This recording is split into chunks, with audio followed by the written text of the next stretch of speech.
Hello everyone and welcome back to the Grimm Chronicles, number 41 of 2021, my weekly reading update. What I've been reading since last time I filmed, which was a week ago, so the internets tell me. And so first off, we need to talk about my big DNF. Coming back to Sebald and leaving him again. So I read further on into Sebald up to about 200, I think, a bit more in the German. And I just had to call it quits. I am not a fan of his style.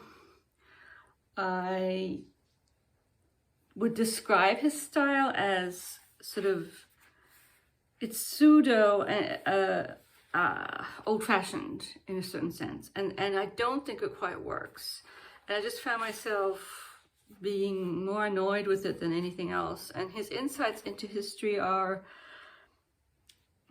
I don't know, they didn't really come together for me in any kind of satisfactory way.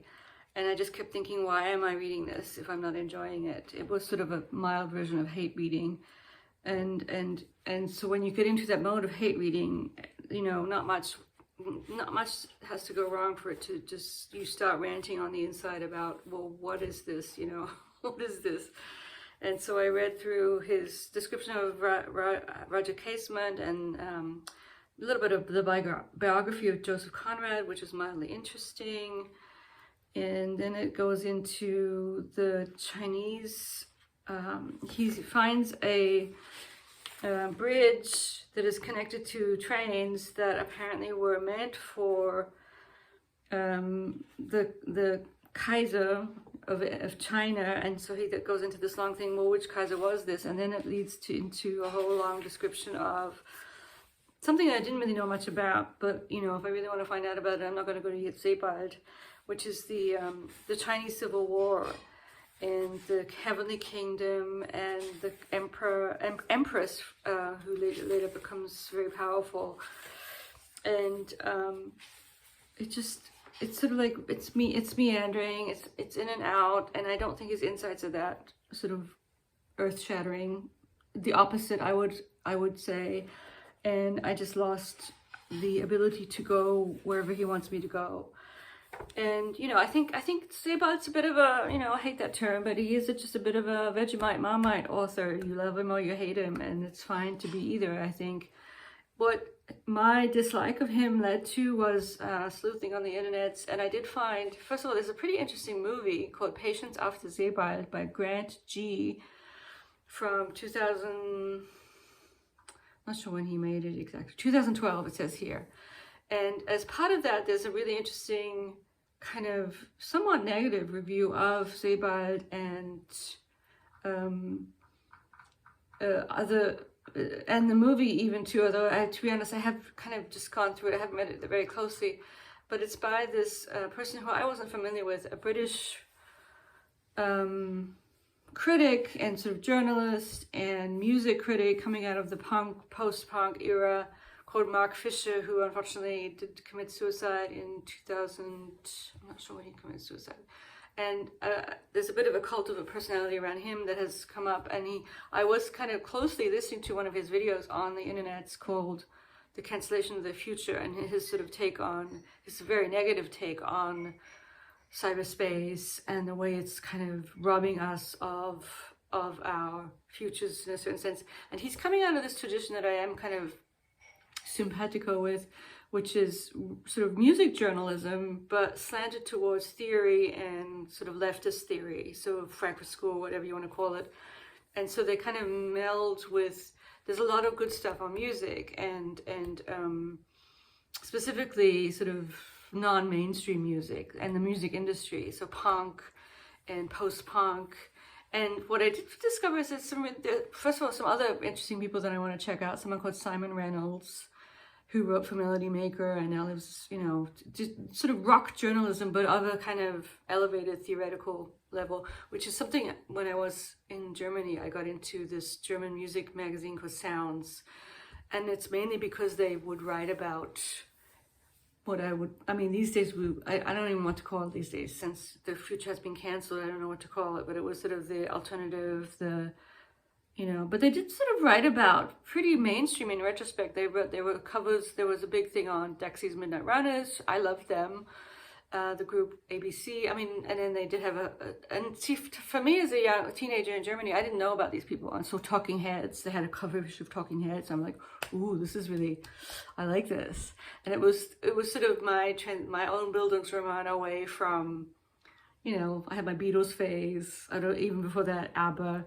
And then into more sort of edgy stuff or more interesting stuff, musically speaking. Nothing against ABBA, especially not anymore. But anyway, so, and Mark Fisher specifically is also anti-Sebald because he sort of, one thing he criticizes about the book is how he doesn't really talk to us about the spaces he's inhabiting and walking around. He doesn't really connect with the landscape. And I would say to that, you know what, if he were a brilliant writer and he was just using it as a jumping board to expose us to his brilliant mind, and he did it really well, I wouldn't care. But the fact that he doesn't do that does kind of, I could see why someone who is from the area, Suffolk, I guess, and the coast down there, would be upset by that or kind of annoyed by it. I mean, I think there is partially a criticism there using the pretense of it being a travel narrative, but it's really just about him going down these weird paths of his own mind, or the narrator's mind. I mean, it's not exactly congruent with the author, of course not, but I don't really care enough to figure out what the difference is, or, I'm over it. I'm over Sebald. Probably even completely, because I don't like his style, and I am reading him in German. That's the main thing. If I don't like your style, you can't win me over. No, not at all. So that's been put aside. In terms of Victober, that's actually the main thing that's happening right now is Victober for me. And so I am really enjoying the small house at Allington, even though I'm finding it hard to have time to really sink my teeth into it. I'm only on page 146. I barely was able to finish another 50 pages since last time because things are getting tremendously busy around here in terms of my other class.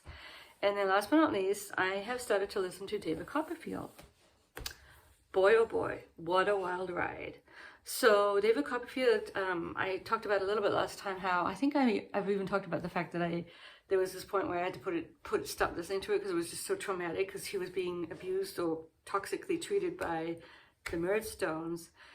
And so since then it is a typical sort of, Bildungsroman in the sense that we're really seeing him grow up slowly in front of our eyes and through his own narrative.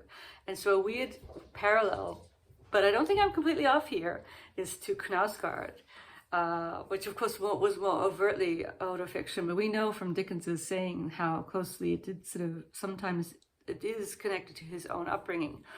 But sinking into one person's view of the world, if they make that view interesting, and if we find the person interesting enough, is enough for me. And what's interesting about Copperfield is, and maybe even this is a connection to Knausgård, so you can it is a novel that has a lot to do with class. And also, so we see him growing up, and one thing I'm noticing is how when he was destitute and poor and running away and had barely any money, you never saw him being self-conscious in the way that we now see him being once he's been gentrified, so to speak, by living with his aunt and being taken care of in a good way, and being, he's about to make his way in the world, and he has his own first apartment. And we see him being almost annoyingly self-conscious, which does remind me of Knausgård. And even to a certain extent, his infatuation with women and you can tell he doesn't really know anything about them, but he's obsessed with them. And that also reminded me of Knausgård. Of course, with Knausgård, you have him sort of looking for porn magazines and all that stuff. We don't get that in Dickens, of course. But we do get him sort of infatuated with women in a sort of serial way, and not really being that interested in getting to know them as actual human beings. And that leads me to the other thing with Dickens is his portrayal of women is weird, and they're either Dickens is very good at the grotesque and sort of the caricature of people. Uriah Heep and all the minor characters who would just sometimes laugh out loud funny. I think he is one of the funniest writers. I mean, he's funnier than Austen, he's funnier than Trollope, he's way funnier than Eliot. And so in that sense, I get a kind of almost a Shakespearean vibe from Dickens. He's just so good at like making you laugh out loud as he's describing a character's foibles or whatever. It's just this, and he is very good at setting the scene. He's just a really, really good writer. You have to give him that. You have to grant that Dickens is and Copperfield is really, really good. And I remember I tried to listen to Oliver Twist, and I couldn't bear the harshness, and for some reason that one, I do think he pushes on our he pushes and pulls our heartstrings to the max, and I'm not even sure, and I do think it is manipulative. Of course it is, and we let ourselves be manipulated by it, but sometimes I push against that a little bit. With Copperfield, I decided to keep it going because it's just so good, and I think it's an unusual work because it's really just about one man's life, in a certain sense, strange life. And we see the whole Victorian, you know, when he was destitute, we see him, the fact that none of the adults seem to really care about him, or, you know, there's none of this doting on a young boy or feeling sorry for him. And, I mean, sometimes they notice that he's too young to be doing what he's doing, but they kind of just think it's amusing. And so now, it's funny how now when he's older, his youthfulness becomes apparent to him, and he feels very young. And of course, one thing that the plot is doing is and this connects to a hilarious, I have to say, Goodreads review that starts off by saying that David Copperfield is a queer novel about the love relationship between David Copperfield and Steerforth, and how they end up living together and everything. And I had to laugh because it's just so funny. And like Uriah Heep is the mean homosexual. I mean, it was a wacky review, but you know, there's a lot of homosocial stuff going on here for sure. And Copperfield is completely in love with Steerforth in a certain way. And, you know, we're all like Agnes or whatever, like screaming over here, he's a terrible person. You can see I know a little bit about what's going to happen, but I don't remember exactly how it all goes down. But Steerforth is bad news for sure. And so, yeah, I'm really enjoying that too. And I think that's it for now. I am starting my fairy tale class, and the first reading they have is from a secondary work on fairy tales, and then we'll ease into the first rubric, which is the set of fairy tales, of which we only read a few, but I'm calling it Beastly Bridegroom. So any kind of fairy tale that has a sort of an animal or animalistic male protagonist at its center.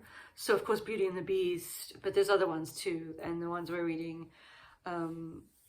there's one called The Wild Boar by a French fairy tale writer, and then one by the Italian writer Straparola called The Pig Prince. And it's all about well, I guess fairies do this to them. Fairies turn these men into beasts, and then they have to sort of, you know, do a challenge type thing to get through the spell.